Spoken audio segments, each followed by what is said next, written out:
Je voulais qu'on revienne sur un autre sujet.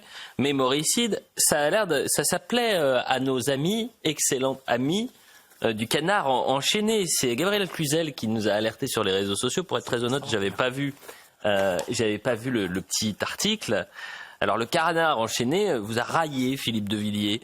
Dans cet article, ils expliquent, allez, un dernier cri. Je cite, être vendéen, c'est affronter les colonnes infernales d'hier et d'aujourd'hui. Face au wokistan et à l'islamistan, comment réagit la France? Elle est en dormition. Ça, c'est ce que vous écrivez dans Mémoricide.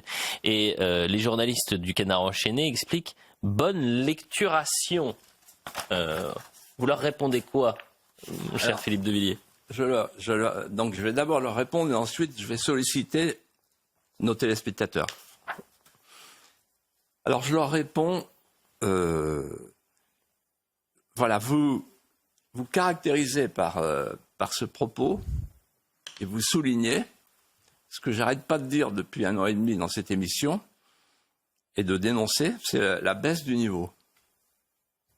La baisse du niveau intellectuel des journaleux et des hommes politiques. Alors, les hommes politiques, il y en a beaucoup qui me disent « Ah, j'ai commencé ton livre, mais c'est difficile, je prends souvent un dictionnaire. » Bon, moi je trouve ça plutôt sympathique. Et les journaleux, eux, ils disent pas ça. Ils disent qu'est-ce que c'est que ce mot? Et comme ils se souviennent du mot prononcé sur le mur de Chine par Ségolène Royal, la bravitude, ils disent ça doit être pareil. Qu'est-ce qu'il est allé chercher ce mot de dormition? Et donc ils disent bonne lecturation, ils se foutent de ma gueule. Voilà. Et donc maintenant je sollicite les téléspectateurs. On va faire un concours entre le Canard enchaîné et Philippe de Villiers. Et c'est vous qui allez arbitrer. Vous allez chercher votre dictionnaire. Vous avez tous un dictionnaire chez vous. Et vous regardez le mot dormition. Et vous allez voir plusieurs définitions du mot dormition. C'est le sommeil de la Vierge. Un sommeil temporaire. C'est le sommeil tout court, selon les définitions du dictionnaire. Mais dans tous les cas, il y a le mot dormition dans tous les dictionnaires français. Et donc j'ai utilisé un mot français. Et je vais vous dire quelque chose.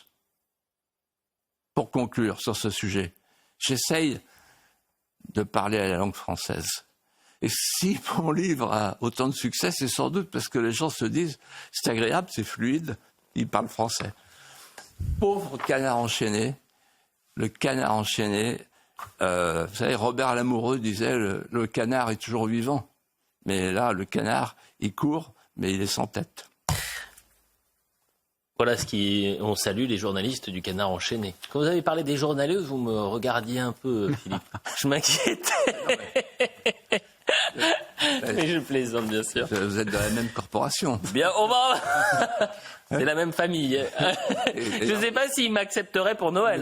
Nous, on a une différence avec les gens du Canard enchaîné, c'est que depuis maintenant 1 an et demi, on parle de Philippe de Villiers couramment. Oui, alors je confesse, quand vous avez dit que certains politiques ont eu besoin d'un dictionnaire parce que c'est vrai que c'est un livre avec des mots soutenus, etc. C'est vraiment une lecture profonde. Peut-être, je confesse, avoir moi aussi un dictionnaire non loin. Ah bah oui, pour déchiffrer. enfin les aveux. Voilà.